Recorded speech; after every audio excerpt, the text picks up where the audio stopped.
US Israel বাস Iran যুদ্ধ মনে করেছিলাম 3-4 দিনে শেষ হয়ে যাবে, কিন্তু ব্যাপারটা সেরকম না।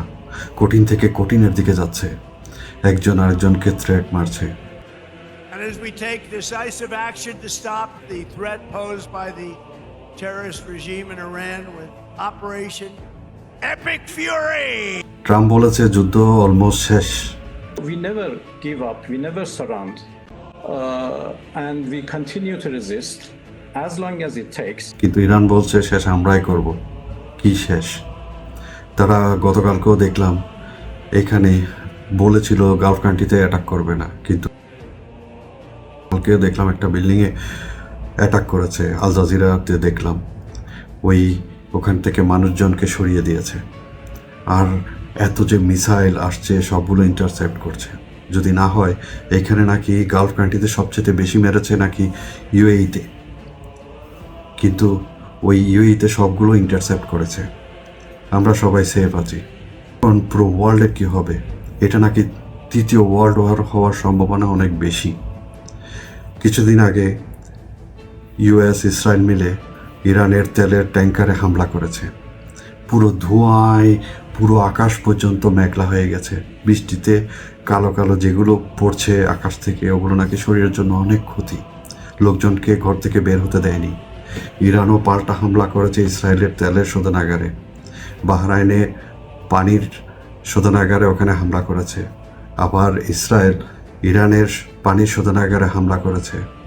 ইরান স্টেট অফ হরমুজ বন্ধ করাতে সব কিছুর দাম, তেল থেকে নিয়ে গ্যাস থেকে নিয়ে জিনিসপত্রের দাম হুড় করে বাড়ছে।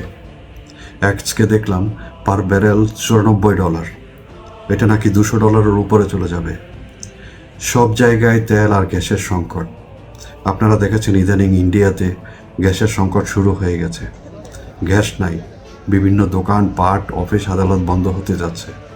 পাকিস্তানের শাহবাজ শরীফ অলরেডি ডিক্লার দিয়ে দিচ্ছে স্কুল 2 সপ্তাহের জন্য বন্ধ, কারণ বিদ্যুৎ খরচ হবে। গভর্নমেন্ট অফিসে গাড়ি ইউজ করা বন্ধ, তেল খরচ হবে সেটা বাঁচানোর জন্য। আর আমাদের দেশে এখন কি করছে আল্লাহ জানে, কোনো কিছুর স্টেপ নেই। সবাই হুড় করে তেল কালেক্ট করছে। এই মুহূর্তে তাদের সেভ করা প্রয়োজন। তারা বলছে 25 দিন থাকবে, 2 মাস থাকবে, যতদিন থাকবে, কিন্তু যুদ্ধ কতদিন তো শেষ হবে সেটা বলা মুশকিল। এই মুহূর্তে যদি স্টেপ না নেন তাহলে অনেক সমস্যায় পড়বেন। এই স্টেট অফ হরমুজে নাকি এখন ইরান ওখানে মাইন বসাচ্ছে।